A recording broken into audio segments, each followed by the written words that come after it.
Hey, Patrick. Hey, Michael J. So, I don't know what happened, man. I thought this was supposed to be the aggro format. Like, hecka aggro. I'm not totally sure why you thought that, but you mean like specifically not control? Because wasn't we were just talking about Marvel, Aetherworks Marvel. Yeah, but I mean, we've been just high on smugglers copters and beaters and 5-3 hasters and crewing stuff up and getting in the red zone and dead weight so you're saying better than any other removal card. And I want to make sure I understand. Make sure I understand. Are you saying that Gifts Ungiven defeated Umzao's Jite? Wow. Is that what you're saying? I was saying Kiga defeated everybody, as far as I could tell. I mean, Gifts Ungiven was in the house, but Kiga was facing off against itself in the final. I mean, so obviously we're talking about the top 8 of Pro Tour Kaladesh, where there were many torrential Gearhulks, and even the aggro decks like Red White Vehicles readopted Gideon ally of Zendikar, and the best performing Swiss decks were blue white. So this was a very different tournament outlook for Standard than we saw 2 weeks ago at the first Star City Open. Yeah, definitely a lot of reaction, partly because of the fact that the most popular strategy was Aetherworks Marvel combo. Over a fifth of the field played Aetherworks Marvel combo. Yeah, and huge, it was a known deck, kind of, but huge percentage. I mean, I wouldn't have expected it being number one.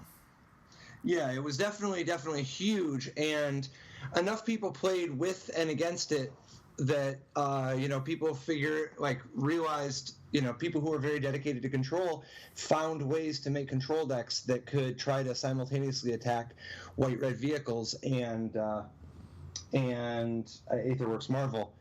The interesting thing is that there really wasn't that much white red vehicles, all things considered. I would have thought white red vehicles would have been the most popular personally.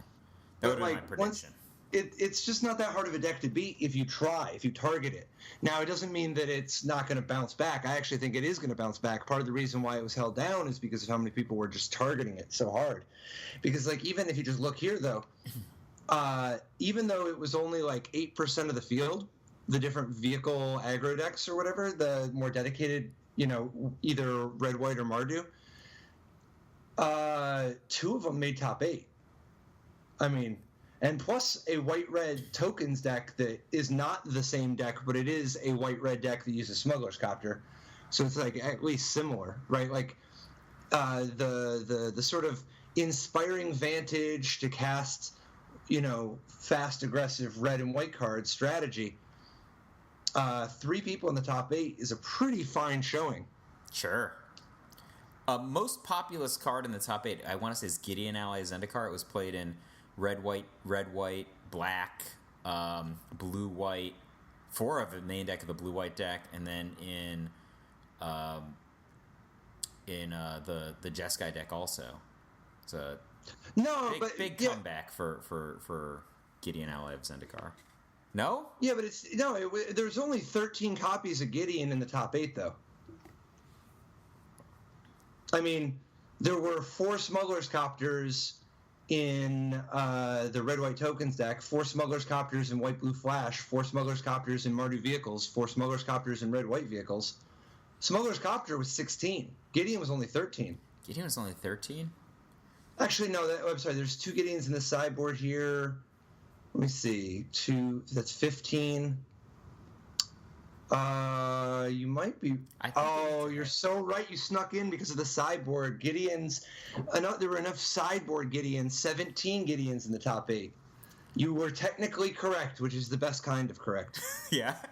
So I'm just happy because, I said I thought Gideon would make a comeback. Even if it's in sideboard, we play 3 games or we play 5 games or whatever. I guess regular people only play 3 games, but the sideboarded games technically are a little more common than the main deck games. But I love Gideon. I'm just happy to see him, contributing to top 8s.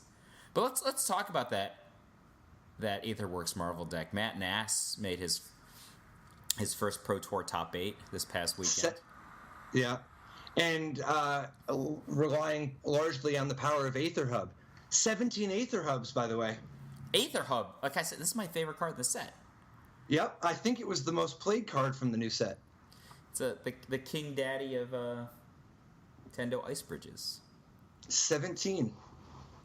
So how's this deck work? So Matt's deck's got 4 Glint Nest Crane in addition to 8 gigantic Eldrazi blah blah smashers, right? So the Glint Nest Crane's awesome little 1/3 flyer for you. So this is the Glint Nest Crane is actually one of the most important pieces of technology in Matt Nass's deck.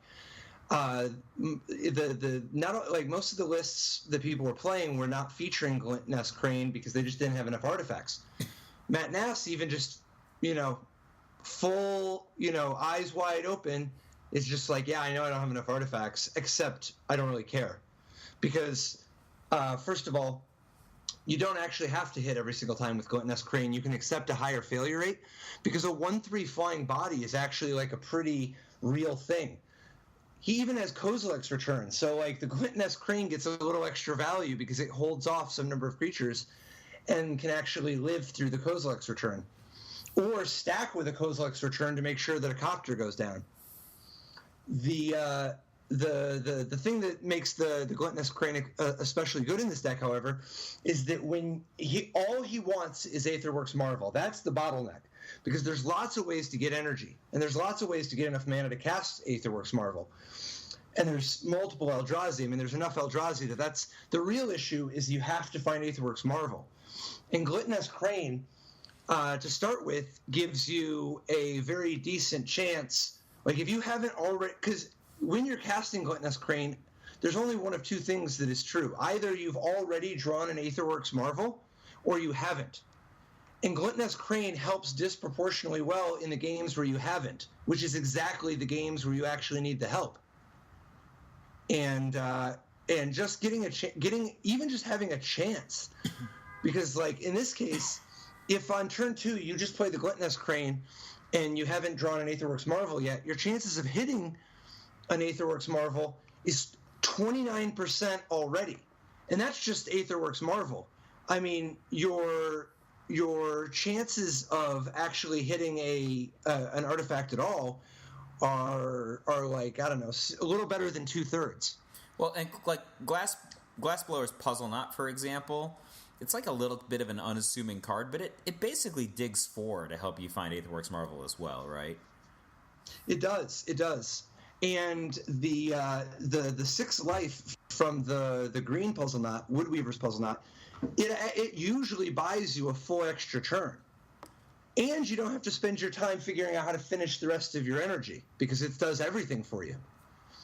But the Glint Nest Crane, even if you miss, you weren't going to draw an Aetherworks Marvel for the next 4 cards. So it's sweet. So, like, you are making progress. Like, you are digging. I mean, deep. unless you're stuck on lands. Right? If you're stuck on lands, then it's not good. Well, it doesn't matter. The Glint Nest Crane isn't getting you a land anyway.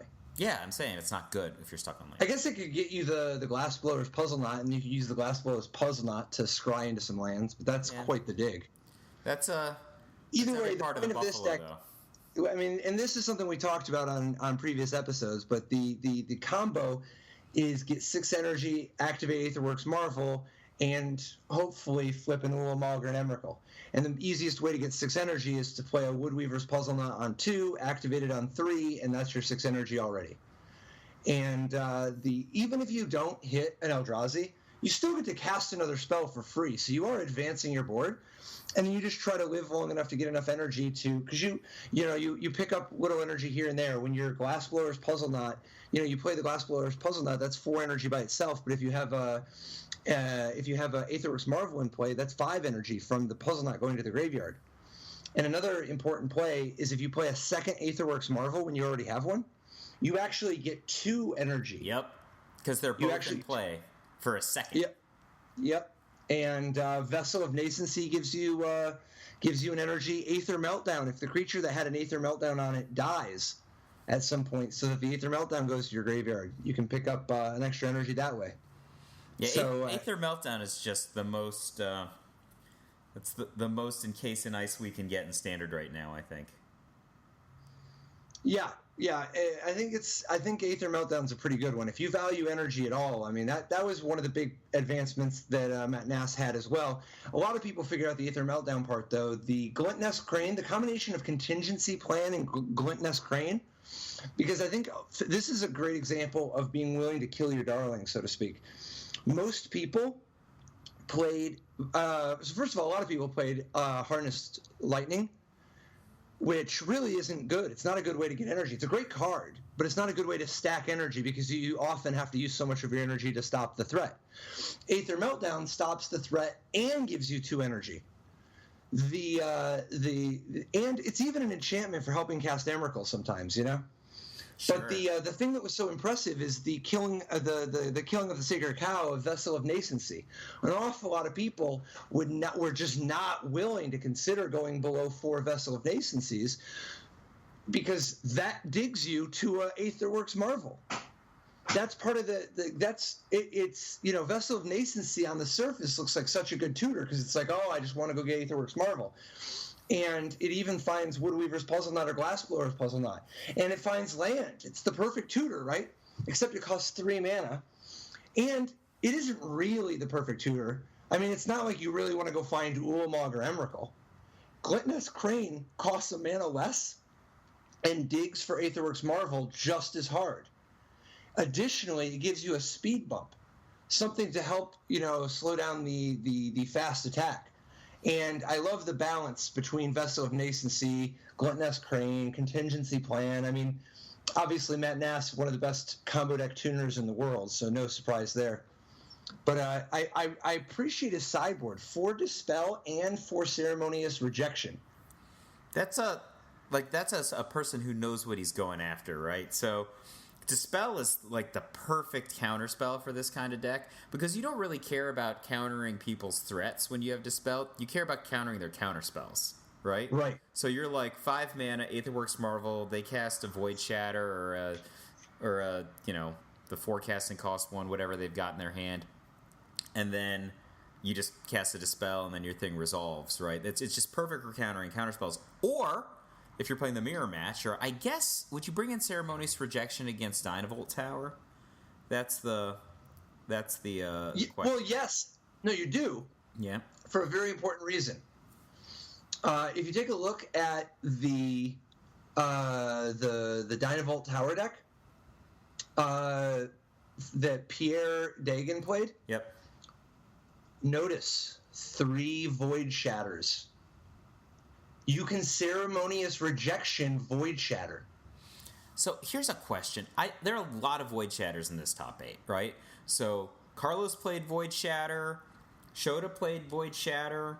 You know, there's Void Shatter, Void Shatter. Why is Void Shatter better in Standard right now than the Awakened one?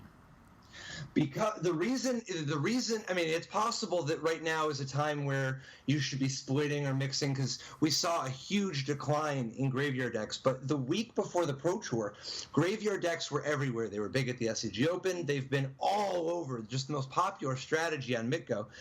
The graveyard decks, it's so important to be able to do things sometimes like Void Shatter Scrounger, you know? And I personally, such an unassuming little card, but he means business. Yeah, and having an opportunity to exile things, I think at level 1 is quite a bit better. But the problem, I really do just think that Ceremonious Rejection is so good and going to be so many places.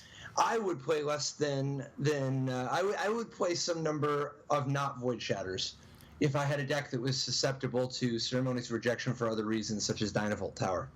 Yeah, because I don't want them to be able to counter. It's not like it's not like the Aetherworks Marvel deck wants to be countering Dynavolt Tower, but it explicitly wants to counter Void Shatter. So if you get to get Void Shatter and Dynavolt Tower, now we're actually getting somewhere. I mean, I've been testing. I mean, it's only been a day or two, but I've been super excited to see all these Torrential Gearhulks. So I played like a lot of Mitgo over the weekend. And I just think it's just this awesome time to play like lots of Torrential Gearhulks, like 4 even, like back in the Moloku Kiga days. Can you imagine this is like the best Kiga we ever had for a tap out counterspell deck.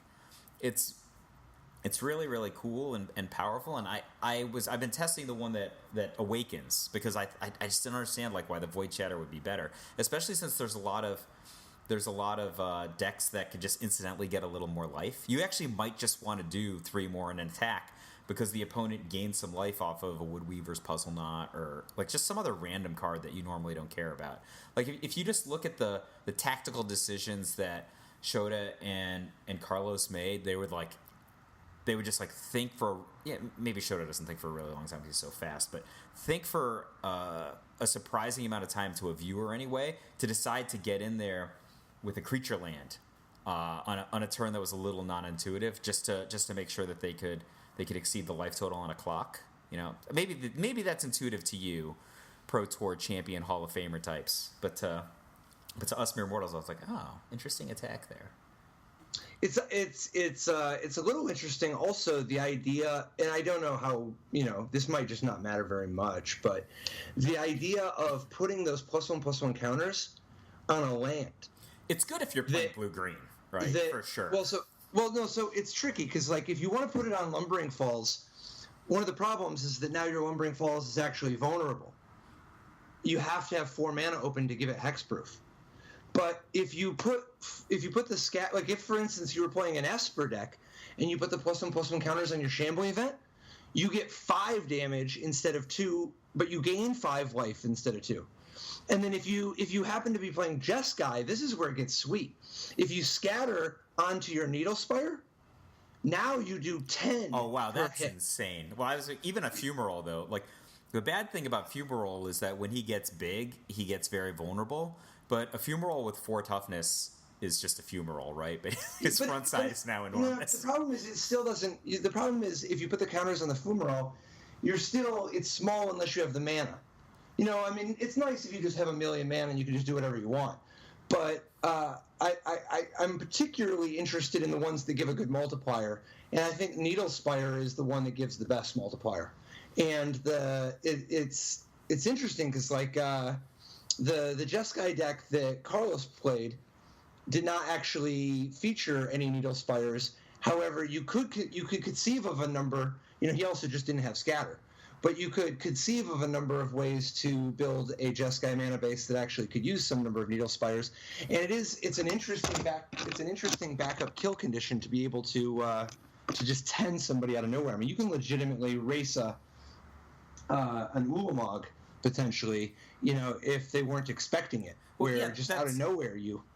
Yeah, that's my point. Carlos played 3 Void Shatters, though, and I'm just saying, like, I don't know. If there's a compelling reason why Void Shatter would be better, I get it. There were, like, some Scroungers. There's some, random Haunted, Dead, or whatever kind of cards that you might want to interact with, but those weren't the cards in the decks, for the most part, that did well this past weekend. And the most important one? The most important one to be able to Void Shatter specifically is definitely Metalwork Colossus. Metalwork Colossus was the card that was just breaking out in the days before the Pro Tour, and there were no actual Metalwork Colossus decks in the top 8, but it was a popular strategy, and there were a variety of implementations. If you're playing one of these control decks and you play against a Metalwork Colossus, it's actually devastating for you. It's just so brutal to try to compete with the Metalwork Colossus.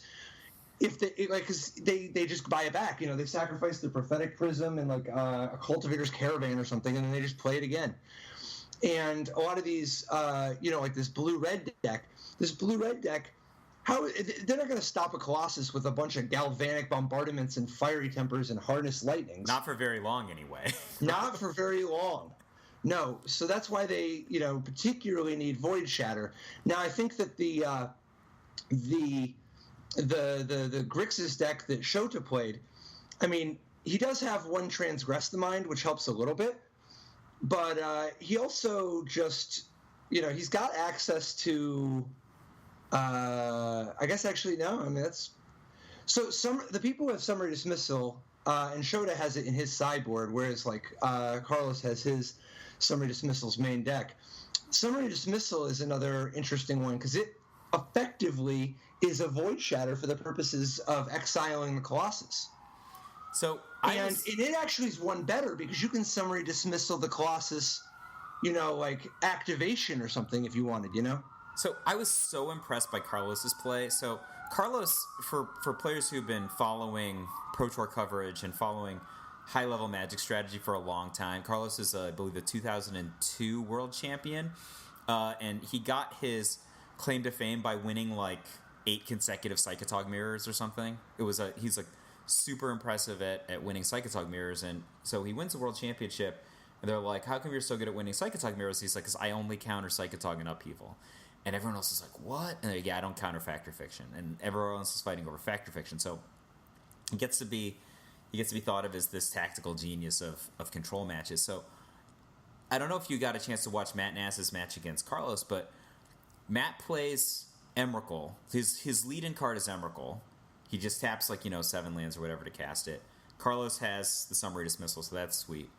Right, and then the next turn, so they both on tap. Next turn, Matt's last card, he plays Aetherworks Marvel. No cards left. Right, I'm looking at Carlos's hand and I'm like, Snapcast, Torrential Gearhulk, flashback, Summary Dismissal, and then get in there. That's what I'm thinking, right? But he doesn't. He just casts Void Shatter out of his hand, and then I'm like, well, this is weird. Like I think that against Matt's deck, I would want to have a threat in play again. But then Matt rips another Emrakul. He had no cards in hand to cast it, and then of course Carlos looks like a genius because he cast the Torrential Gearhulk to flashback the Summary Dismissal there. It's rare, I think, that I'm watching the coverage and I'm like, I really disagree with this play. This seems like it makes so much sense to me, and then boom, it completely paid off for him in one turn. But I guess the guy is just a super tactical genius at what cards to counter with which counterspell. So. Carlos is just great. And this deck, some really, really cool stuff going on here. To begin with, one of the things I think is important to look at is the mana base. This is actually an incredibly disciplined, very clever mana base. So he's got, for his red, he has Wandering Fumarole X4, then 3 Inspiring Vantage, 1 Spire Bluff Canal, and 4 Aether Hubs. So this is actually a very small amount of red mana, just 12 sources, 4 of which are Aether Hub, and then he actually has no Evolving Wilds Mountain. And one of the really cool things that happens here is that he's actually able to successfully blend some lands that normally don't go together. So playing, the Inspiring Vantage type lands with the Wandering Fumarole type lands, that's easy. And mixing Aether Hub with the creature lands, no big deal. Aether Hub with the part that's different, though, is Aether Hub with Port Town. Every Aether Hub is not an island or a plains to be able to show your opponent. Additionally, playing Port Town with Wandering Fumarole, Spire Bluff Canal, Inspiring Vantage, and no Evolving Wilds, this is actually kind of tricky because conventionally people have used Evolving Wilds and then actually just relied on Prairie Stream instead of Port Town. And by moving away from Evolving Wild, Carlos is actually heavily set up to maximize having lands that come into play tapped come into play untapped on turn 1, 2, and 3, and actually often will get stuck with his 4th land coming into play tapped. Because he's got 3 Inspiring Vantage and a Spire Bluff Canal, which turn off on turn 4. Wandering Fumarole, always tapped. And Port Town, the later the game goes, the more often it's going to come into play tapped. But it's not that big of a deal because Carlos's deck, it doesn't need expensive cards on curve to operate. This is a deck that... He has a lot of sweet stuff that he can do on exactly 3 mana, right? So yes. He can Void Shatter, especially if he gets behind against red-white vehicles or red-white tokens or any of these decks. He's got 3 copies of Radiant Flames that he can, probably cast for 3 if he wants to. And then he can take a turn off, right? Because his big cards like Fumigate, Torrential Gearhulk, Archangel Avacyn aren't 4s, right? They're 5/6s. So he can just meet out some turns where he's like, all right, I'll skip this turn, have land come into play tapped, and then I'll just cash back in later, and you can just catch up that way. And one obviously Anticipate helps fix your mana when you just anticipate and look for the color you're missing or whatever. But and Glimmer of Genius actually can help a little bit for finding your red. Since the only red cards in the deck are 4 Harness Lightnings and 3 Radiant Flames, they're really... sometimes if you can just be stuck with several red cards in your hand, but if you cast Glimmer of Genius on turn 4 and find a red man on turn 5, you can make 2 good plays in the same turn where you go Radiant Flame and Blessed Alliance, or Immolating Glare, or Anticipate. And then finally, and this is an important one, Glimmer of Genius and Harness Lightning both help ensure that Aether Hub stays fueled. Now, it's a little funny with using Harness Lightning this way, but whenever you just sometimes, like you kill a Gideon token and you can... or something, yeah. And it lets you stave up a little bit, but there's also Glimmer of Genius can turn an empty Aether Hub back on again, so that you can cast, maybe you cast a Radiant Flame on turn 3 with your Aether Hub, and then on turn 4 you Glimmer of Genius, and now you're back on Aether Hub having red mana for you on turn 5 for your Harness Lightning or Radiant Flames. That's so cool. And it's particularly noteworthy that Harnessed Lightning gives you, one of your only 2 red cards, gives you more energy back if you want. So how does the mana base work? So he's got 3 Inspiring Vantage and 1 Spire Bluff Canal, so he has 4 total of the new fast lands, right? Right. And then 4 island and 6 plains. Are these intuitively interchangeable? So if I switched an Inspiring Vantage into a Spire Bluff Canal, right? So I'm going -1 fast land for +1 different fast land. Can I just correct that in a basic, and then it's the exact same mana base, or no? It's not the exact same. It's now the first thing is you want to make sure that all the basics are the right kind to turn on your land. In this case, Port Town. But they're only islands and plains, which he's doing, right? Right. So once you're dealing with once you're dealing with islands and plains, then you're closer. But there's still several other issues. To begin with, you need to have Radiant Flames produce all 3 different colors. If your basics get too lopsided one way or the other, you're going to start becoming more and more likely to be stuck with, an Inspiring Vantage and 2 islands or something. And then the other factor has to do with when can you afford to have your land come into play untapped. And with 3 Inspiring Vantage, one of the things we're seeing here is that Carlos is heavily biasing to make his white mana come into play untapped. Early. Yeah. Which is interesting. He's got all these reactive white cards for 2, like Blessed Alliance and Immolating Glare that he might want to cast very early. He also wants to getting attacked by a copter or something, right? He also wants to make sure that the incentive is for him to get his white mana down, because he needs to have 2 already in play in order to be able to play Stasis Snare, Quarantine Field, Archangel Avacyn, Fumigate. There's lots and lots of need for double white. And in terms of total sources in the deck, he's got 17, which is not a surprising number to see at all. But it's the balance. Obviously we could shift. You could imagine wanting 5 islands, 5 plains, 2 Inspiring Vantage, 2 Spire Bluff Canal. But part of actually it's the other way, I guess. It would be if you were to change one of these Inspiring Vantages into a Spire Bluff Canal. Got to add a plains, right? You would actually add another plains, and that's actually the exact problem we were just speaking to. You want to try to keep the number of islands and plains closer to each other. And I think that part of the reason why he didn't want to just play 4 Inspiring Vantage is that the number, Inspiring Vantage specifically, is actually a surprisingly worse land for him to draw 2 of than the other ones. Because if you have, if you're trying to set up Void Shatter, it's so devastating to have 2 Inspiring Vantages, because if you don't play the second Inspiring Vantage early enough to screw up your Void Shatter, it'll come into play tapped. But if you play just walk through the hand. If you have 2 Inspiring Vantages, even in your opening hand where they're at their best, if you have 2 of them, the only way to get the value out of them is to play them both in a way that makes it so you can't play Void Shatter, which is so crucial to your early interaction.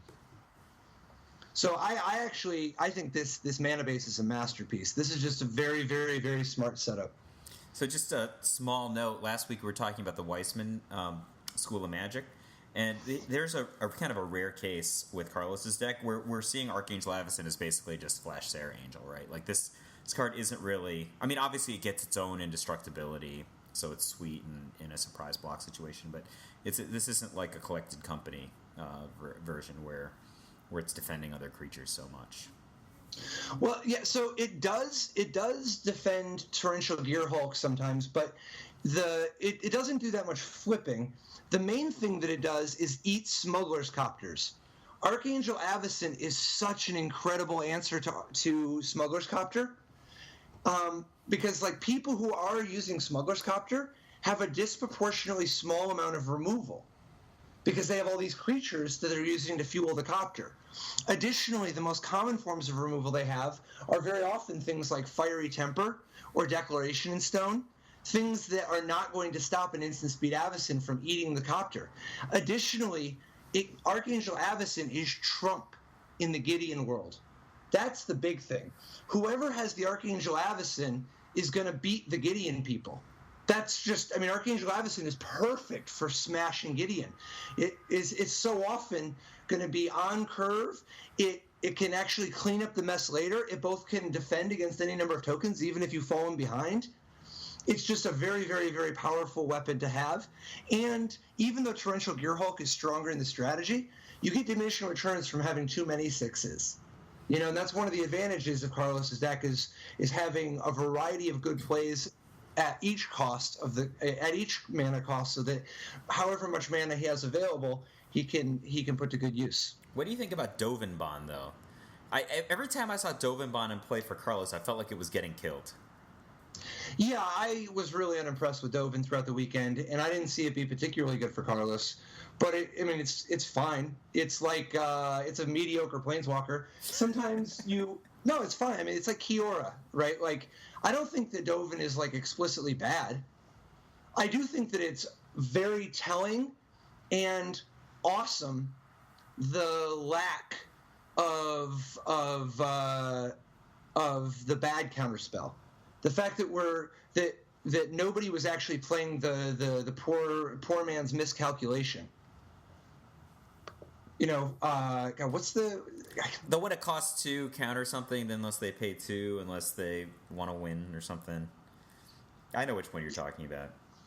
Yeah, because I think that was it like Rebuff? Revolutionary Rebuff is just so bad. And whereas like Dovin is just a mediocre planeswalker, and it is disappointing to be like playing such a mediocre planeswalker when like Gideon is so much stronger. However, there's no question that Dovin is way more on plan, right? Like Dovin is on message. Deck, yeah, he needs to get counter spells up into his hand, right? And he's a Fumigate deck. I do think that it's worth noting that if you Archangel Avacyn, you can actually flip Archangel Avacyn as a sweeper by playing Archangel Avacyn when your opponent attacks. After her ability resolves, activate Wandering Fumarole and block. The Fumarole will die, so Avacyn will get to flip next turn. You need like circa 10 lands in play to make this play, right? Yep. And then the sideboard, the most important part of this sideboard, I mean, we see negates and ceremonious rejections all over the place. Important, for sure, not exactly crazy technology. And getting out of the sideboard, we get it. Everybody does that. Linvala, sure, everybody loves Win. I played with Linvala in green-white. Linvala in the sideboard, I'm a big fan of Linvala in the sideboard as a one-of. The really awesome part of Carlos's deck is the Spell Queller sideboard. I love the Spell Queller sideboard because his deck is the poster boy of a deck that you don't want cheap spot removal against. You really just don't. And then when, in particular, Spell Queller is just the best card against Aetherworks Marvel for him. In fact, I would definitely have played 4. The thing about Spell Queller as a counterspell against Aetherworks Marvel is that they can't protect it with Ceremonious Rejection or Dispel. Normally, Ceremonious Rejection and Dispel are their trump cards. This is just the apex predator against Aetherworks Marvel decks, right? Like, right. There's just nothing unless they have the transformative sideboard, right? Like, I guess Carlos can go this direction, and then they're all like Long Tusk Cubs, and then you're like, oh well, I have the wrong cards in my deck. But I mean, most people don't have that sideboard. I mean, this side, like, if you look at Matt Nass's deck, he doesn't even have Harness Lightning anymore, which I agree with in general, but it does make the Spellqueller sideboard particularly devastating because Aether Meltdown doesn't stop the Spellqueller. Kozilek's Return doesn't stop the Spellqueller, not really, you know? Like, once you're by the the world... time Kozilek's Return works against the Spellqueller, you've got enough going on that the Spellqueller wasn't what was beating you anymore. Well, you do get into spots occasionally where Glintless Crane can combo with Kozilek's Return. So it is actually, there's a little bit of a guessing game that goes on. But in general, if your plan to kill a Spellqueller is to Ulamog it, and then it puts pressure on the Aetherworks Marvel deck. You know, and this is, like, Carlos's deck can switch gears because the combination of Wandering Firmerall, Archangel Avacyn, and Torrential Gearhulk make it so that if you've just been if you've been getting some Spellcaller damage in, the difference between having to do 20 versus having to do 14 can actually be quite a bit because you just surprise, flash down Archangel Avacyn, untap, and now they're on a one-turn clock because that's 6 without you having to even use your Firmerall, and then next turn you could use your Firmerall for a full 10. I mean, that's just... You can do a lot of bursty damage out of nowhere with this deck because of the flash component with these two different big flash creatures. And then finally, one last piece of technology, and I know I'm just gushing about this, but man, do I love some of the control decks that some of these guys made. And Carlos has made a lot of sweet control decks over the years. But I love the One Blessed Alliance. See, that's the thing that's like bugging me. Like, that, first of all, that card seems awesome to me. How come we haven't seen it played before? And it's like taking Junior Seat from Immolating Glare. Immolating Glare is the more popular. Like Blessed Alliance seems way more powerful to me. It is 4, man. Yeah, so Blessed Alliance is more powerful, but Carlos's deck is very disciplined. It's not like Harness Lightning is the best removal spell, right? Like, he's playing reliable removal, not powerful removal. He has one Stasis Snare. That's so... Like, the reasons... So Stasis Snare, it's funny because a lot of people might think of Stasis Snare as being more reliable. Stasis Snare costs 3. Carlos identified the fundamental problem, the fundamental thing, the reason he needs the removal in the first place is for Smuggler's Copter's decks. And he wants to always have an answer because Smuggler's Copter is so devastating to so many aspects of his strategy at a baseline. Smuggler's Copter beats Fumigate. It beats Radiant Flames. It beats Counterspells. It beats Dovin. It beats Wandering Firmerall. It beats all these things. So that's why he's slanting. He's got these 2 Archangel Avacyns to get extra edge against specifically the Copter. He's got Harness Lightning X4 and Immolating Glare X3. That's not as good of removal as they have in the format. But those are reliable answers to Smuggler's Copter. Blessed Alliance doesn't reliably stop the Copter. Too often, it eats a Thraben Inspector. Which is also nice, just not reliable. Well, no, the Thraben Inspector, you don't want to eat the Thraben Inspector. It's just a 1/2. No, it's nice, though, and just not reliable. You want to eat at some point. Okay, well, what you don't want to eat is a 1/1 token from Haunted Dead, or a Haunted Dead, or a Scrounger. And having the ability to actually Immolating Glare the Copter, instead of just them sacrificing, their Scrounger, that matters a lot. So the thing I like about the One Blessed Alliance existing, though, and to be honest, I think I could see myself doing a 2-2 split. I'm a little greedy, but I love the idea of Blessed Alliancing somebody's Ulamog. And I know it doesn't really go down that way, because what ends up happening... It's happened. It's happened. But the thing that makes Blessed Alliance so sweet is having the backup option for gaining 4 life. That really helps. and having the ability to kick it. So that, like, when you have 4 mana, sometimes you just get their guy and also gain 4. Yeah, it's like cryptic command when you do that. It's some kind of horrible thing for Well, it's Ojutai's command, so often. Yeah, like, it's just... That's why it's so powerful, I think. Like, you don't want to have too many of these kind of cards, because they're just god-awful against Shota's deck, for example, right? But, like, they're... I don't know. It seems powerful against the decks that you want to have it against. That's all. And the other little twist, I actually got hit with this too. I was playing against a blue-white deck in the Pro Tour who was beating me down pretty badly, but had a Torrential Gearhulk and tapped to, like, kill my Gideon or something, and then casts Blessed Alliance in my attack phase when I attack him back with 2 creatures. And it's like his attack is, like, perfectly defensible because, like, of course he wants to kill my Gideon, right? But then he Blessed Alliances and escalates it all the way up so that he can make me sacrifice an attacker, and he untaps his Torrential Gearhulk to be able to block another attacker, and he gains 4 life to put the game out of reach. Moving, like, once his life total is going from, like, 6 to 10, it's like, wow, this attack was just not good for me. That was just for style points. No, the style points came later in the match where our final game, I just had to play the game for many turns with both the Dovin and Jace emblems on me. Did you win? No, I didn't win that game. No. I actually came close, though. I mean, I probably was never close. It just looked close. Because, like, he only had, like, 5 cards left in his deck. Yeah, but those are, like, 2 emblems that can't actually beat you. So, like, It must be very painful. Yeah. Like, I mean, the fact that, like, I already got all of his Torrential Gearhulks. And I was like, I don't know, man. I got to play this out. First of all, why not? Like, it's not like I'm accomplishing anything by quitting. But second of all, maybe he just can't win. But he had one Linvala. And, of course, he wouldn't have been so, bold with his other Torrential Gearhulk if he knew that was his last creature, So here's the thing. You're saying that you would definitely play 4 Spell Queller in Carlos's deck. This is killing me. I've been staring at this deck ever since I looked at the top 8 listings.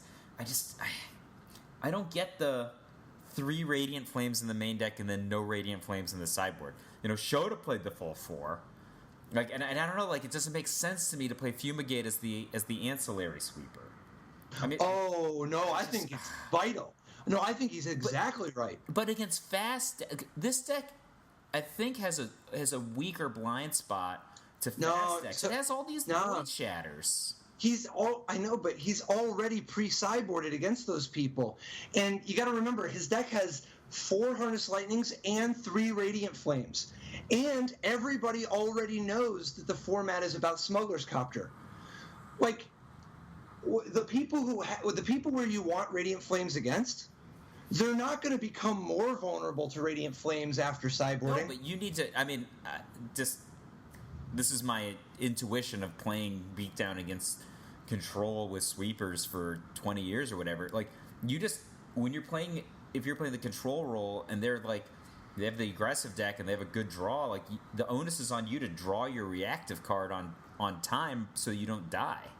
Like, yeah, but that's not the crucial one. So it's a 3-cost removal spell instead of a 2-cost. Additionally, everybody knows you're playing sweepers. You get diminishing returns from them. It's not like the deck. It's not like the format is full of token decks that are just, like, spamming 1/1s all over the place that you can't use a single removal spell on. We're talking about the enemy is Smuggler's Copter. Radiant Flames is not actually a turn 3 play all the time. It's frequently a turn 4 play. And it doesn't mean that you want Fumigate against those people. It's that Fumigate is for different matchups.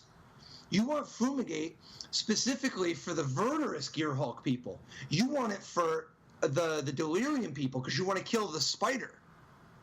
That's where you want the extra sweeper. He's already preset. Now, granted, this isn't to suggest that he's going to want all these Void Shatters and Summary Dismissals against the like red-white vehicles, for instance. He's going to board in Ceremonious Rejection and Spell Queller. Spell Queller is actually pretty good there. I mean, not as good as it is against Aetherworks Marvel, but it's good here. Like they. But don't you see? That's Radiant Flames and Spell Queller are not exactly friends. No, they're Well, sometimes they're friends. Sometimes, not always. But actually, the control deck I'm most jealous of. I mean, Carlos's deck is very, very beautiful, but you gotta have predicted. I mean, Shota, a man after my own heart. I mean, Shota and I have been going back and forth on the just slavish adherence to blue black or blue black X control for so many years, and I eventually broke. And it reminds me of the way that Wafo looked at me when there was a World Championships a number of years back. Actually, back when your boy Andre won with your Naya deck, but that one I played. I had a beautiful 4-color control deck in extended that I went 5-1 with, and Wafo thought that it wasn't possible to play control in that extended format, and he was wrong. And he broke, and he said this was it, never again after this. But he played Hypergenesis at that Pro Tour in the modern portion because in the extended portion because he failed to build a control deck and was so I could see the look on his face because we would always just go before every event that we're both at we just show each other the other person's deck or after just look at the other person's handiwork and when I showed him I hand him the 4-color control deck and he hands me a stack where the top card is Hypergenesis, and he just has I've never seen him blush so much. It's like a 10/10, like the top card is a 10/10 creature, right? But I eventually, the last couple of years, I haven't really played too many control. I've played some. I play kind of a normal distribution of control decks now compared to everything else. Like I played green-white aggro this time, but sometimes I miss it because control is so fun to play. Shota never stopped. Shota plays so many control decks in formats that nobody thinks it's possible. Do you know what I think is super impressive about this guy? He's in the Hall of Fame now, right? And, I get it, he's a master. He's, a multiple-time, great at World Championships, multiple-time Player of the Year. He was already a Pro Tour champion, right? So he won the Team Pro Tour back in Charleston with Saito and Kaji, and so it's the guy's got chops, right? But he was a semi-controversial Hall of Fame inductee. But he after being in the Hall of Fame, he just a slam dunk machine. He's just never let up. His foot is on the gas, and this is probably his best finish of his life. After making Hall of Fame. Yeah, I've never seen the curse of the Hall of Fame goes so opposite. Yeah, this is... I won a Pro Tour after the Hall of Fame, but that was one event. Shota top-8'd and won a Pro Tour. And he's already... Shota's... I think Shota does have, at least a case. It's real tough to crack the top 10 all time. I think Shota is starting to actually have a legitimate case. I really do. I think that the top. I think if he could crack the top 10, it would be only barely. I actually think he's a slam dunk for top 15. But I think that he's flirting with that top 10 all time. So does he gain points or lose points for being a lone wolf? Right. So to me, neither. I don't care how you do it. As long as you do it integrity. As long as you do it with honor. I don't care. I don't care if you put together, if you're doing it with 20, if you have the help of 20 people, or if you do it on your own, because both have their own merit. But the results are the thing we're interested in. You don't get bonus points for not using ducking sweep kicks or something. As long as you're following the rules and playing with just sportsmanship and integrity and honor. Yeah, I personally, I would say I think he gets bonus points because he's so himself. Well, he gets bonus points as a deck builder. Yeah, it doesn't bend, right? So as a deck builder, yes. The thing is, if you look at some of these decks, right? You look at this deck and you're like, well, what are the excesses that rogue deck designers have, right?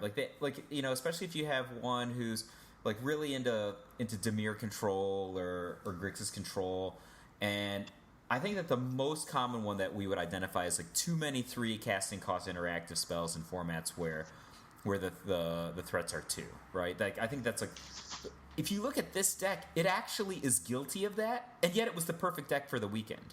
In part because of Aetherworks Marvel, but regardless, he beat the bejesus out of Smuggler's Copter guys too. Well, I mean, this deck is classic Shota. I mean, Shota was, he played Tezzeret for a long time. I mean, he was a holdout. He just would refuse to break. Everybody else was playing Callblade. He's still just playing Tezzeret. So here's, I think, a couple things that are awesome about this deck. Number one, it's not really a Grixis control deck. It's really a Fairies deck, right? No. You This just is totally a Grixis. thing in the ice on turn 2. This thing starts looking like aggro control real quick.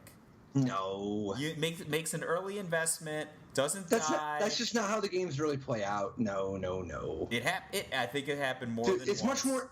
I know, but it's much more like having 4 Tarmogoyfs in your next level. But like that, you have 4 Tarmogoyfs in your deck doesn't make your deck a zoo deck, right? Like you sometimes next level blue would play like a zoo deck because you just drew 2 Tarmogoyfs and you're just hitting them with 2 Urnums on turn 3. You know? Yeah, but next level blue isn't like a. It's not like a Drago control deck. Even it has like a bunch of counter spells. Like it's more of a. I guess it's like a hybrid Prison Weissman sort of fish deck, which is weird. Like that's no, yeah. Dude, I'm telling you, I don't know. Well, agree to disagree. I think this is just another example of using, like when Fleecemane Lion is your best 2-drop removal spell, or Tarmogoyf is your best 2-drop removal spell. This is just Thing in the Ice being his 2-drop removal spell, and he's already got Galvanic Bombardment, Essence Extraction, which is not 2, but it's related, 3 Harness Lightning. This deck is constructed in a very Shota-like manner, where he's playing for his mana curve. Like he's just playing cards that are powerful, that interact in good ways, that fit in a relatively smooth distribution. Carlos's deck is more streamlined, whereas Shota's deck is like greedy. Shota's deck is more powerful and teched out. Shota's deck is the deck that you look at the beginning and you're like, dude, you can't play that in this format. You're really just going to play 2 negates, a Ceremonious Rejection, and 3 Void Shatters, all main deck, and a Transgress the Mind? You're really just going to play 2 Glimmer of Genius and 3 Painful Truths main deck and 3 Anticipates? Yeah, the Painful Truths are in particular, like, those are painful to me. I think that the guys who had Glimmer of Genius, like, I think it's fine, right? Like, because you get some energy for a future burn spell. You're going to have the ability to take a turn off at some point. But, man, taking your 3rd turn off to take 3 damage? Ugh. No, but see, that's the thing. I think that I don't like That's not the plan, though. I mean, Glimmer of Genius doesn't let you do that. When you cast Painful Truths on turn 4, you can still cast Galvanic Bombardment that same turn. Or Ceremonious Rejection. Exactly, and that actually can prevent more damage than the 3 life you just lost. Sure, yeah, if you're countering a Smuggler's Copter or something like that. The only reason he's got 2 Glimmer of Geniuses at all, is so that the Torrential Gearhulk has something to flash back that can actually draw cards. So, here's the thing about the Torrential Gearhulk. This is the most baller part of this deck, right? The guy's got 2 Torrential Gearhulk and 2 Unlicensed Disintegration. Yes, The Unlicensed Disintegration, whenever you flash it back with the Torrential Gearhulk, always get their money. It's like those guys are peanut butter and chocolate. It's so cool. That is such a great combination, and Unlicensed Disintegration is easier to cast than Murder anyway. And you want instant speed removal. You really do. You want instant speed removal, and it's not trivial, the damage, because this is a deck that's kind of short on victory conditions. It's not as pure as some of the other ones, but it's nice to be able to actually get the game over with sometimes. And if you Unlicensed Disintegration and then play a Torrential Gearhulk and flash it back, that's half their life total right there. Like the fact that you just did 6 takes a full turn off the clock, and when the Torrential Gearhulk attacks, now they're more than halfway there. What do you think of the sideboard here for Shota? Notably, Weaver of Lightning to the Slaughter and Confiscation Coup. Oh my god, he just worked people with these cards. Weaver of Lightning was unbelievable in his deck. Like, I actually didn't like Weaver of Lightning that much in red-white. Like, this is kind of like, or like in red-blue. Just like, I guess it's good. It's like, but he's got so many angles because his instants all do so many different things. Right, so he's got instants that burn things, instants that draw cards, instants that counter target spell. And the Weaver's sitting there just sniping all of these guys who want to get into a Smuggler's Copter. And like they just like you're like, I guess you're gonna get the Smuggler's Copter for this turn, but the Weaver also has reach. He blocks the Smuggler's Copter. Yep. And then he's just like, it was. I've just never seen somebody just work people left, right, and center. And then the slaughters. I actually saw him kill a planeswalker and a creature with it once. But this is not an intuitive Delirium deck, right? Like, because I guess it's got Evolving Wilds, but it's a little like, oh, I happen to have Delirium this turn. Mess up your Dovinbon. Yeah, it's not like Delirium is not like a given for him at all. No. I mean, instant is a gimme, but beyond instant, he's actually, just 6 creatures, and they're not exactly always going to the graveyard that fast. Just 6 sorceries, and then obviously the 4 Evolving Wilds can help. But after sideboarding, he can actually get there a little bit more easily. Like Weaver of Lightning actually starts stacking. Like the spots where you're bringing into the slaughter, you might also be bringing in Transgress or Summary Dismissal, not Summary Dismissal, but Transgress, or even Confiscation Coup. So Confiscation Coup is actually, that's the one that I love. I have Confiscation Coup'd quite a few Aetherworks Marvels in the last 20 Exactly. years. Exactly. A lot of them have been on my team. Yep. So that's a good Magic the Gathering spot. I think that card is actually underplayed right now. I think that the right number to play in many decks is going to be 4. Well, one of the special powers of Confiscation Coup is that it can't be dispelled. Remember, a lot of the instant speed, like artifact removal, is also kind of funny in Red right now. Anyway, like in your head, you just think about, oh, Red's so good at killing artifacts or whatever. With what? I mean, it's not like the days of Culligan's Command are behind us. So I like the Confiscation Coup quite a bit. Do you know what a baller card to Confiscation Coup is? The Sky Sovereign. I guess that's okay. Well, you can't even crew it. That's not the best. I think that's what makes it so baller. You can crew it. You get the Wandering Firmerald to crew it. I think the most baller thing for this thing, the Confiscation Coup, Dynavolt Tower. That's true. Good game. That's true.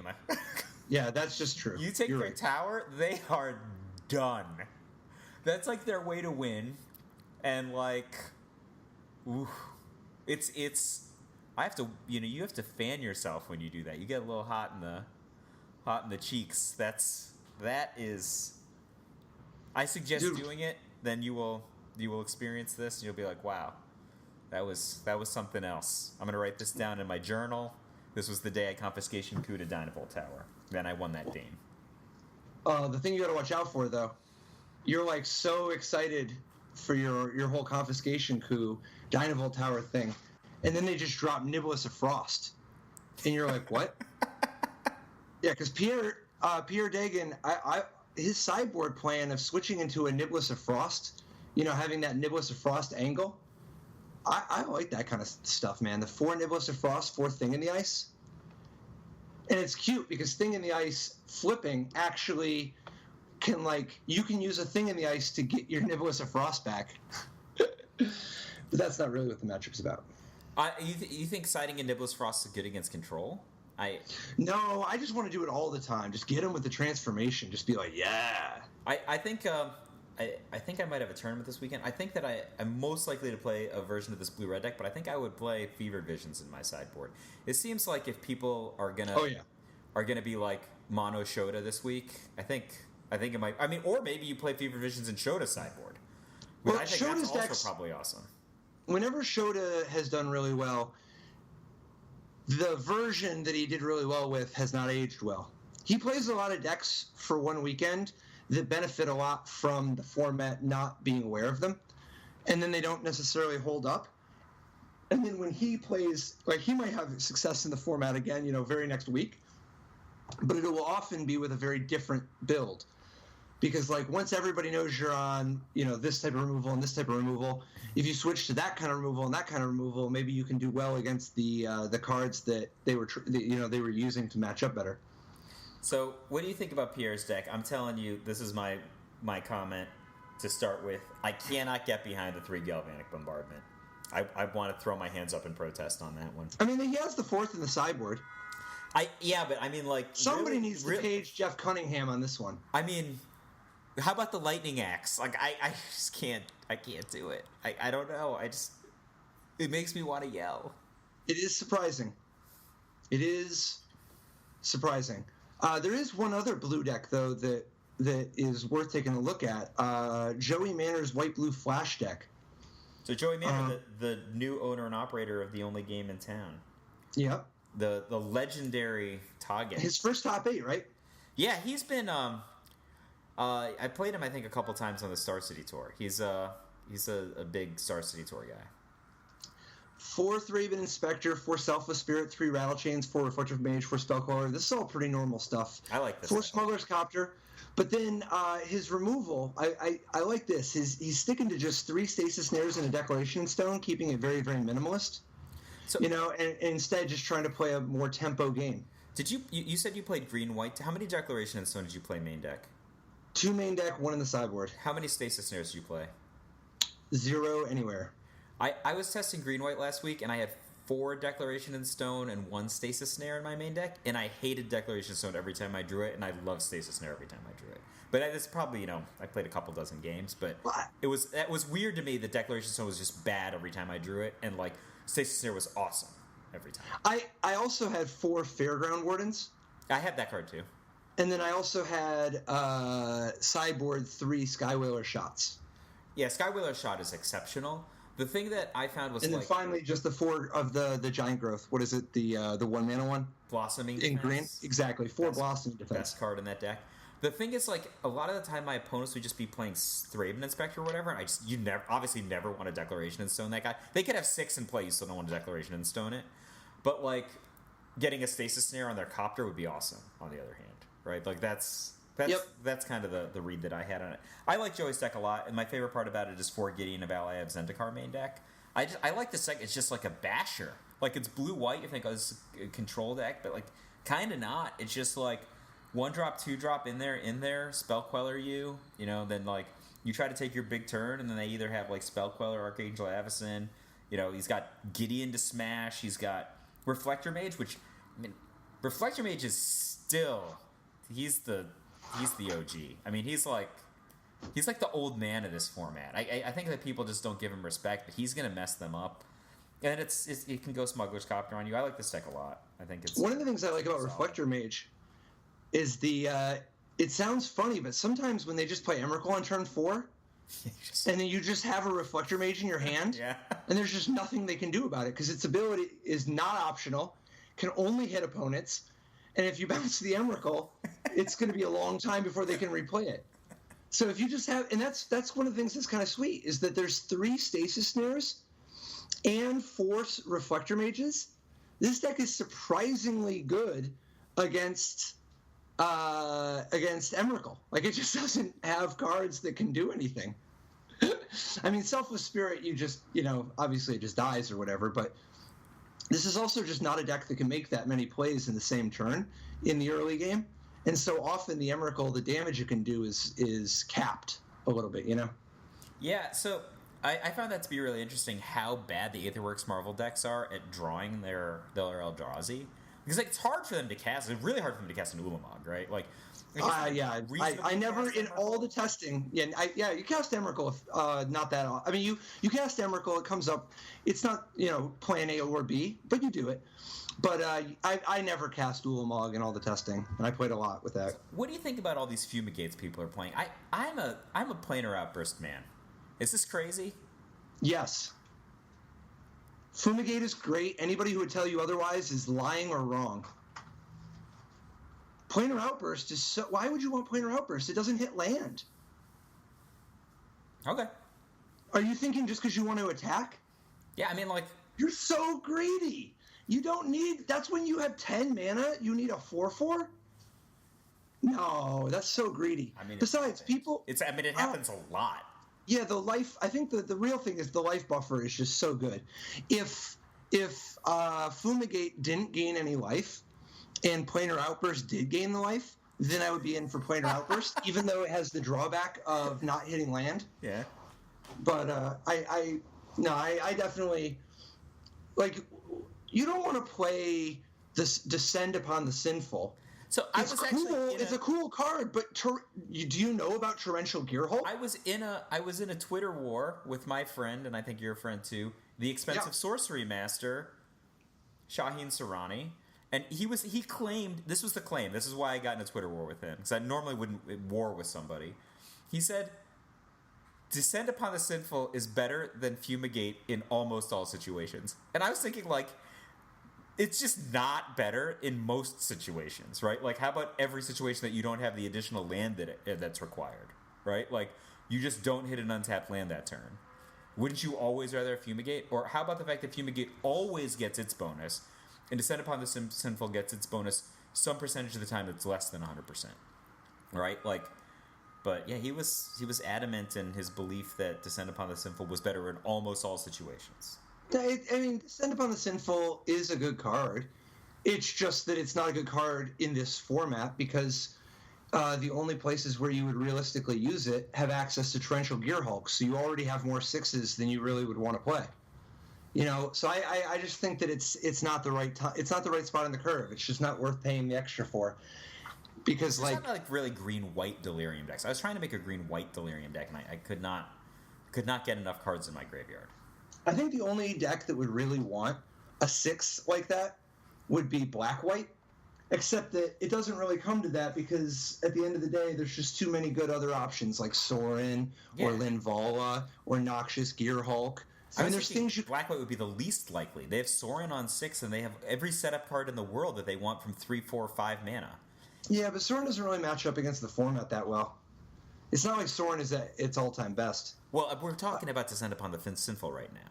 This is also a card that doesn't quite match up with the format. Yeah, so. And I think that's why everybody just plays Fumigate, because Fumigate's great. I mean, Fumigate's actually, like, closer to Wrath of God than most of these others. I mean, Fumigate, it's worse. No question, it's worse.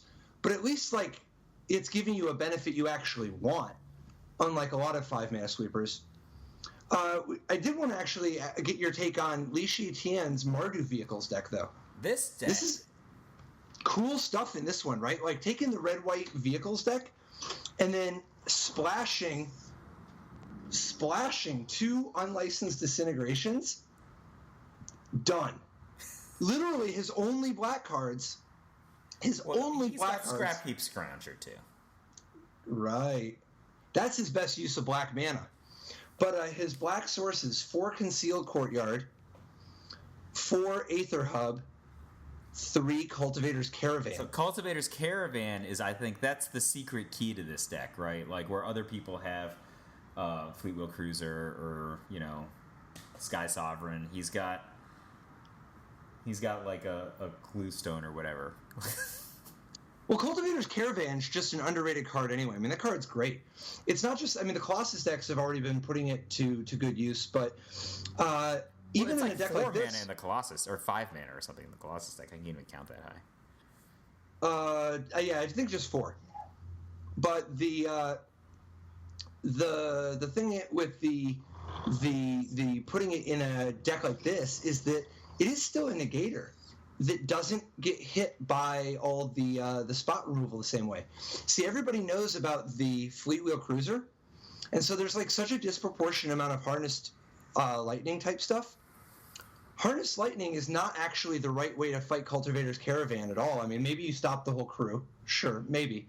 But like Cultivator's Caravan can actually be a really hard-hitting creature for advancing your board. You know, if you just play your Cultivator's Caravan on 3, it's like you played a negator. You know, because on turn 4, you can just play whatever and then tap and crew the Caravan and get in there. But the really cool thing about playing the Caravan on 3 is that then on that same turn, you can play a Toolcraft Exemplar or a Thraben Inspector or an Inventor's Apprentice. So he always is able to just make a second play in that same turn that's so good, and most of the time can then crew the Caravan if he needs to block with it. Additionally, he's got the secret super smooth plan. With 4 Aether Hubs and 3 Cultivator's Caravans, he can actually just cast his sideboard 4 Ceremonious Rejections for the 4th color, the secret 4th color. You know, he's also got 4 Spire Bluff Canals, which kind of tips his hand if he ever draws one of those. But I just think that's so cool. That's so cool of a secret little backdoor, you know? Yeah, I like it. I think like this deck is very, very. It's bold, right? Like it's weird to say that this kind of deck is bold when red white vehicles was like the level 1 deck. But this is obviously not just red white vehicles. But it kind of takes the. I guess red white vehicles is surprisingly not consistent deck. In my experience, it was like very, very up and down. So I guess this deck has like way higher highs than red white vehicles. And in exchange, sometimes you have a ton of fast lands that aren't fast.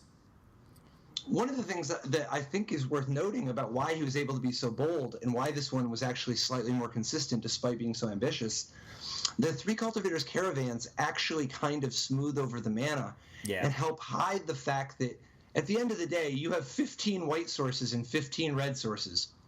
That's not recommended. Your deck with all this is a with deck red that has and white 1-drops, right? And then it also has a desire to play Harness Lightning on 2, but then Gideon on 4. I mean, this is a deck that very often could get stuck without being able to play one of its colors of 1-drops. But if you end up with a hand that's just if you have like 2 Spirebluff Canals in a mountain. It sucks, but sometimes you just, on turn 1, are able to play a 1-drop. Turn 2, you play a Harness Lightning. Turn 3, you play Cultivator's Caravan, and then start casting your white cards. I feel like that's an argument for 4 Cultivator's Caravans. The second one is much worse. The second one is much worse. I think the thing... Dude, he only has 3 Deplas. Well, I noticed that. I noticed that. I know you would play a 4th Depla before you play a 4th Caravan. The thing that I was impressed by about that... Well, first of all, I think I would cut all the Adventurers Apprentices. That's one thing I would do, because they're the least consistent card in the deck. And you just get a lot of room back when you do that. But the thing that's really impressive about this deck is that we've already talked about how good Skywhaler's Shot is. Like, Unlicensed Disintegration, which is not white, right? Costs the same amount of mana total, is so much more powerful than Skywhaler's Shot. Oh, yeah. Like, Unlicensed Disintegration is a key selling point of that color combination. Like, but then playing it here is awesome. That's why I think I would play the 4th Depla, and then I'd go -4 Inventor's Apprentice, add Depla, Unlicensed Disintegration, and actually I made the curve horrible. -4 1s plus 4 3s. Exactly. Don't do You're that. Just so greedy. Whatever I just said, you just don't do that. That's a good example of things. Li Shiqian is very disciplined. It looks so ambitious, but he's actually very disciplined. Yeah, my thinking was horrible there. If that's not, it's good to try. Take a look at it. You want to try to make it exciting from one direction, and sometimes you look at it and you realize, wait a minute, okay, that's powerful stuff, but our mana curve is going to be much worse that way. Is he a legit Hall of Fame contender now? 5 top 8s, right? Yeah. Yep. That's I think that's in contention. He isn't on the ballot yet, though, is he? No, he's too young. Yeah, that's why I don't think he's a Hall of Fame contender until he gets to the ballot, at the very least. What do you think of? You know what I mean, right? Like of course. When years ago, you were like, Raptor's going to be first ballot, right? Way before Raptor was on the ballot. I'm just saying, I think Li Shiqian with 5 top 8s is that, like what you were saying with Raptor. I think less definitive than Raptor, obviously, but I think he's gonna have some fans. It'll be interesting to see. Just over the course of the next couple of years, because so many of the people either that just got in or on the ballot soon, in good parts of their career, putting up good finishes. What do you think about Matsuka's red-white tokens deck? It's like a vehicles deck, but he's got instead of the mechanic, he's got servo exhibition, and then instead of Depla, he's got Pia Noir, and then instead of a second vehicle besides the copter, he's got Reckless Bushwhacker. So I think one of the things that is strong about this deck is that if people misidentify it as red-white vehicles, they're dead. Right? Like, you can open up with like a regular, Toolcraft Exemplar into Smuggler's Copter opening, and then they just like make their usual like tap out defense plays, and they're like, oh, okay, well, it's the worst thing that can happen. He's just going to play Sky Sovereign next turn and not be able to crew it, right? But then instead he just like critical masses you and gets you with a Reckless Bushwhacker, which he did, Yeah, I think that he won a bunch of games that looked unwinnable the casual observer on camera with just stockpiling stuff after a sweeper and then reckless pushback. It's like a very Tom Ross kind of thing, right? But it was impressive when it happened. I love the outnumbers in his deck. Oh yeah. I don't know that it's right, but it might be, and if it's right, it's awesome because that kind of speed and efficiency and the willingness to play outnumber instead of just harness lightning like everybody else or galvanic bombardment. I think that the outnumber, because this is a deck that is teched out for speed as much as possible. So what's the name of the lightning helix that costs BB1? Essence Extraction. I saw him outnumber one of his own guys in response to an Essence Extraction. That was sweet. That was sweet. I was just like, you got to know what you're thinking when you do that one. Like, what about outnumber my own creature? What about make a stand out of his sideboard? It's 2 and a white instant. Creatures you control get +1/+0 and gain indestructible until end of turn. I mean, this is like a classic variation on an anti-wrath card, but also it can be like an Army of Allah, right? I don't know. Yep. I don't think it's not a card I would have gone to first cut, but maybe it's awesome. I have no opinion on Make a Stand. I will not make a stand on Make a Stand. It does help reinforce the idea that Radiant Flames and Fumigate are not necessarily what you just want to stack more of against these red-white decks. Finally, there's Ben Hall with his relatively traditional red-white vehicles deck. He's got Gideon. 2 Gideons, yep. That's two more than people were playing in the main deck 2 weeks ago. The only one to play Selfless Spirit. I think Selfless Spirit is very good in a lot of decks. I think that it was very impressive in Ben's deck. It's actually really good, I think, when you're playing against... usually this is the aggressor, right, which makes the opponent the control. But if you watch the gears turn in the opponent's head, and you've got like a Smuggler's Copter or some other kind of vehicle in play, and then you're just you're crewing it, and let's say they have, I don't know, a Harness Lightning who can do 3 or something along those lines, but then you crew with a Veteran Motorist, so they can't do 3 to kill the Smuggler's Copter this turn. So all right, I can't get around that. That's too bad. Then they start doing the math of all right, I guess I'll kill the Motorist, and then next turn, if I draw this, blah blah, you can see the gears turning, and then you just go Selfless Spirit, and they're like, oh crap. All right, kill your Selfless Spirit. Because you have no other play then, right? Because if the Selfless Spirit's in play, Smuggler's Copter always gets in during combat. That's basically the rule. Yeah, basically. I mean, I thought Selfless Spirit took a little bit of a hit this week because of everything from Liliana to Emrakul to, there's just, Weaver, just a variety of things. But it's still a great card, and I actually think 3 is a pretty clever number to play in terms of being able to draw 1 while minimizing the chances of drawing 2. But don't you want to draw multiple? I don't think you do. They really do. Smuggler's Copter. They get outclassed by stuff. I think you really want to draw 1. It's like diminishing returns pretty hard. But 3 is a pretty... I think it's totally reasonable to play 2, 3, 4. I actually only played 2 Selfless Spirits in the main deck of green-white and 2 in the sideboard. But I think that the thing that is worth noting on this deck is the 4 Gideons. The fact that he's playing 2/2 Gideon, I love. And I do want to point out, you were very, very right when you pointed out, was it 2 weeks ago, that you thought that this Pro Tour was going to be a great time to shine for Gideon. You nailed it exactly. Gideon was was that the most popular non-land card? Is that actually correct? Yeah, I think so. And I think that's... I think that it's interesting, the variety of Gideon-based strategies, and I would guess that Gideon stays good, but there is a recoiling against him a little bit. So what do you think about at the 4 replacing Gideon in some decks? I've tried this in red and green so far. Gisela? Do you think Gisela can make a comeback? She's bad against Harness Lightning. That's the problem. I actually had one Gisela in my. I had two for a little while, then one. I tried Gisela a lot for my green white deck, particularly when there were 4 Selfless Spirits and 4 Blossoming Defense. Yeah.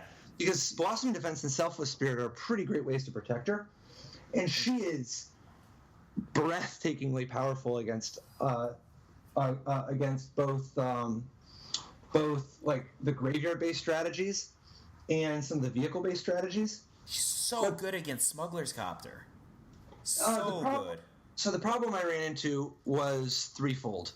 First, at the end of the day, everybody really is just playing Immolating Glare and Harness Lightning and all that kind of stuff. Yeah. Fiery Temper. So she isn't actually the right body. Second of all, she's Terrabad against Aetherworks Marvel. Whereas, in theory, if you just put down a Gideon, that's actually just like 7 points of damage. At least that hits hard. And then, finally, at the end of the day, the vehicle decks, that's not really, there just aren't enough of them. Like when you just have Gisela and your opponent is playing, like your opponent is Shota, who's just like, oh, okay, I guess I'll just kill it, move on, Harness Lightning, whatever. Anything. Yeah, it's just the format. I think she was like reasonable. And it's possible that we'll get back to a space of her. I mean, in particular, if you have Blossoming Defense and Selfless Spirit, it helps. But I don't think it's her time. I don't think it's her time to shine. I think I agree. I think Gisela will make a comeback, though. I think she will make a comeback in the next 2 months, but not this week. I think right now, if I had to play a top 8 deck from this tournament, I think I'm going Pierre Degan. The room is going to be full of point removal and people who are like just capitalizing on Shota's ingenious deck. And this deck is so well positioned against small point removal, and it's fantabulous. You imagine being on the play and just sticking Dynavolt Tower in game 1? Like, you just cannot lose to the control decks if you do that. They're destroyed. Like, Dynavolt Tower, I think that people don't realize how powerful this card is. Like, if you played in the era of, like, Lightning, what's the cycling thing? Lightning, not Helix. Lightning Rift. Lightning Rift? If you played in Lightning Rift, you're like, oh, wow, this is the most powerful thing you can do in formats that have Lightning Rift. Well, guess what? Dynavolt Tower requires 0 mana to get going. So all you're doing is you're spending your mana on things that you want to drew, like destroy their creatures and draw cards. And you just get a full Lightning Bolt every turn. And sometimes you profit. Like, if you have 2 Dynavolt Towers in play, they both trigger. Go figure. Yep. Like, it's so powerful. You go, like, and this deck has Take Inventory, which is really good in this strategy. Wow. It costs 2. It just nets so much energy. Yep. I did want to point out one other deck though before we sign off. Yeah. Eric Froelich, who finished 22nd, including an 8-2 performance in Standard, played Black Green, a different kind of Black Green deck, an actual like Golgari aggro deck. It wasn't like super fast. I mean, it wasn't as delirium-y as others. He didn't, like, for instance, he had one Ishkana in his main deck, but he had 4 Verdurous Gearhulks, which is the main thing. Actually, I'm not even positive if he ended up putting the one Ishkana in the main deck, because he had several on the board. But the point being that he was playing a black-green deck with 4 Blossoming Defense, 4 Verdurous Gearhulk. Love that too. 4 Catacomb Sifter. Oh. And the thing that makes that was the part that made me love the deck so much. And I really should have played it as well. I just didn't play enough post-Cyborg games. And the post-Cyborg games, the black really shined. I mean, conceptually, our green-white and green-black decks were very similar. We worked on both of them. And it sounds just like a green-white deck, but obviously it is, in different color. Well, so he had no removal. His deck had like 1 or 2 Grasp of Darknesses. I forget what he settled on, but I think it was 2. I think he settled on 2 Grasp of Darknesses, 2 Lilianas, no other removal. Even his deck in sideboard? Well, no, his sideboard had plenty of removal. his sideboard had removal, like a couple murders and just stuff like that. But like his deck was based on the idea of like it was the realization, and he noticed how much the Servant of the Conduit was just doing great things for the black-green deck, and he had the realization that he wanted more Servant of the Conduits. And I think he might have even ended up playing one Deathcap Cultivator as well. But the Catacomb Sifter actually is so perfect because what you really want to do is play the Smuggler's Copter on turn 2. And then on turn 3, you want to play your mana creature, crew the Copter, and be ready to cast Gearhulk on curve next turn. And Catacomb Sifter is the best of all worlds. You play Copter on 2, the Catacomb Sifter on 3. Immediately you got the crew, but you can also block with the Sifter so the after Scion crews the Smuggler's Copter, and the 2/3 the Hurloon Minotaur stays back to defend. Right, and then next turn you can sack the Scion, scry, of course, and then also just play the Gearhulk. Well, first you tap the Scion to activate the Copter, exactly. Then sacrifice it, cast the Gearhulk, and then you have a 7/7 Copter if you want. Or realistically, the way you do it is you split it between your two. Your Sifter becomes a 4/5, and your Thopter is a 5/5. So that you're just like hitting from all, you're able to overpower other people's archangels or whatever. Did this deck play with actual Delirium type cards? His only Delirium cards were Traverse the Ulvenwild in his main deck. Just had that's not true. He had Grim Flare and I think he ended up cutting all the Norwood Dryads, but he did have Grim Flare. He's the aggro version, but Narwhal Dryad is such a beater. Yeah, but the thing is that it's very much set up to be a mid-rangey. It's like a green-white deck. I mean, it really is set up like a green-white deck. And Traverse was just it's like a tap land that sometimes you can turn into a Gearhulk, but he actually was not able to. It wasn't like super reliable to actually power up your Delirium.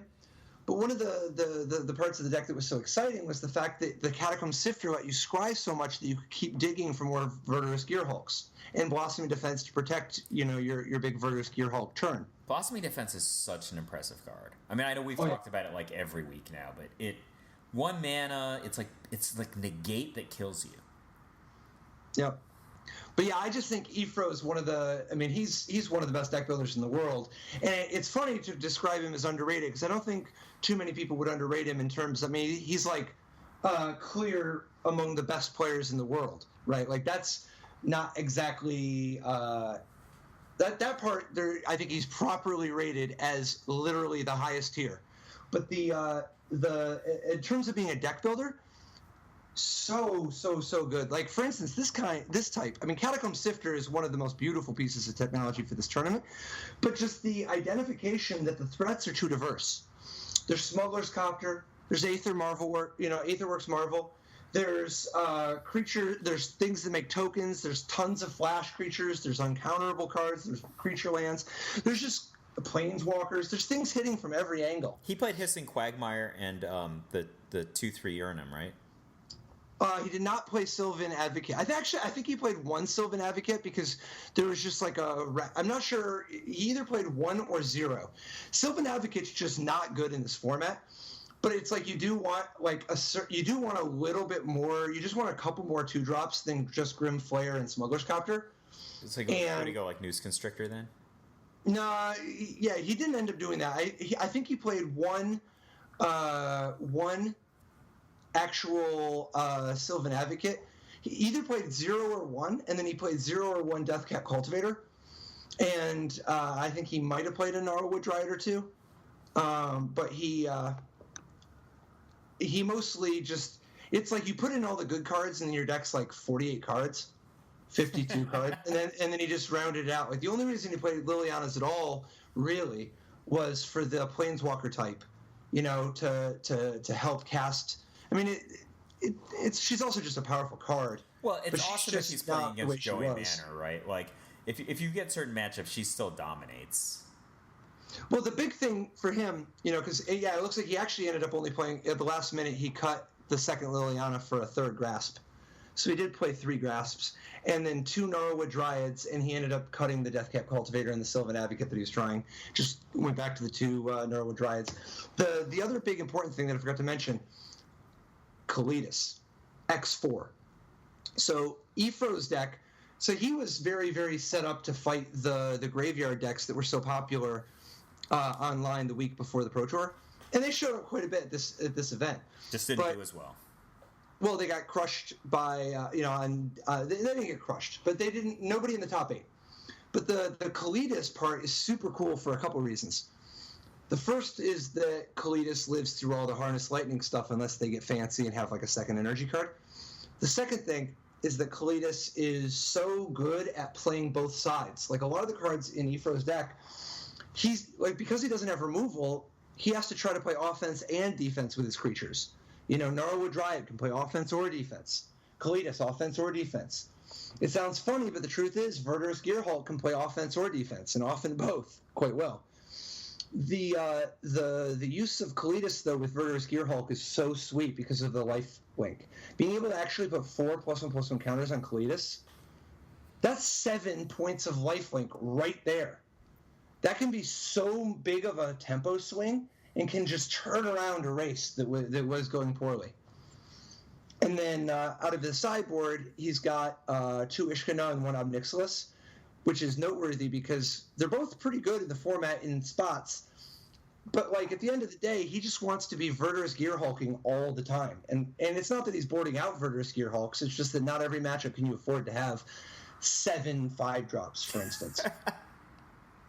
No, and then, not at the speed that the format can possibly go. Well, even if you're playing against, like, Shota, right? Like, who's playing the second slowest deck in the room, he has tons of cards that stop 5s for 3.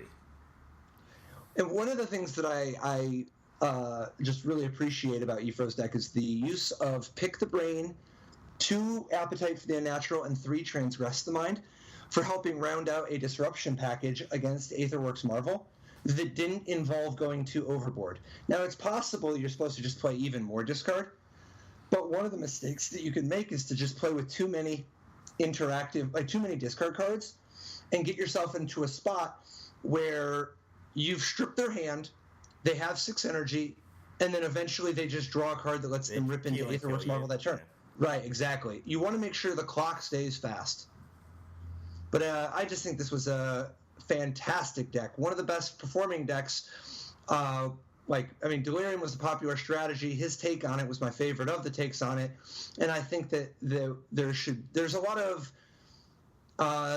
lot to love about a black-green Delirium deck that cuts all the removal when everybody else is looking at blue-red Dynavolt and Jeskai and Grixis, and when all these people are playing when people are playing Dynavolt Tower.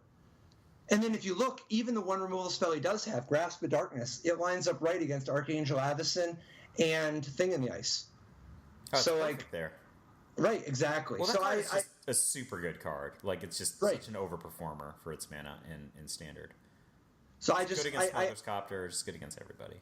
I love the fact that he was able to go so low on removal, being one step ahead, because so many people saw that nobody else was playing removal, and so like there's the part of the way you can respond to that is play with cards like Kalitas, so that like other people's lack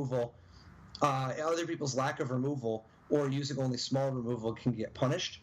But then another way to capitalize is to just not play the removal yourself when you are planning on everybody else shifting into actual control strategies with tons of removal. So definitely very cool. You have fewer dead cards, right? So you just challenge them, right? Like they might have imagine their answer to Kalitas or even your Gearhulk is Lightning Axe, right? So you're talking about creatures that always get like plus advantage. Well, not always, but typically are bundled with additional value. And then they're throwing away a card typically to interact with it. But like the blue-red deck, for example, like how else does it deal with like a creature with relatively high toughness? Right. Confiscation Coup is like a thing, but it's like slow, expensive, hard, and often not main decked. Well, Pierre's deck doesn't even have it. Right. So what do you think about cutting the 4th lightning axe for the 4th galvanic bombardment? The 4th galvanic bombardment does as much damage as the 4th lightning axe, right? I would play the 4th galvanic bombardment, man. Anyway, man, I'm excited. You know, diverse mix of decks, some new stuff. Even though Smuggler's Copter was half the field, life goes on. There are other strategies. Hopefully, it continues to grow and evolve, and it's going to be a little weird because I'm a little bit worried that it's going to be hard to play. Like, I don't think that people will come up with control decks as easily for like the Opens and Grand Prix, whereas I think that Aetherworks Marvel is going to be it's going to exert a very, very, very, very strong influence on the format. Let's put it this way. It's powerful. You know, it's exciting.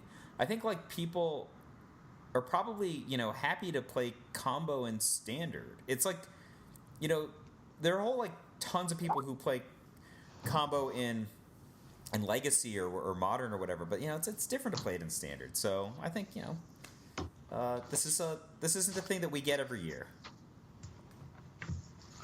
But anyway, great Pro Tour, really exciting finish. Really, really happy to see such a diverse mix of decks do well at the Pro Tour. And, you know, Shota exerts his mastery once again. We're Top Level Podcast. I'm Michael J. Flores. I'm Patrick Chapin. And you can find us at Top Level Podcast at lots of different places. We're Top Level Podcast on Facebook. We're Top Level Podcast on Twitter. And we're Top Level Podcast on YouTube and Patreon. So shout out to Matthias Pfeiffer on Patreon. Yes, thank you, Matthias. So if you wanna follow us at any of those places, and make sure that you never miss a podcast, etc. Top Level Podcast, here, there, and everywhere. Bye. See you next week, guys.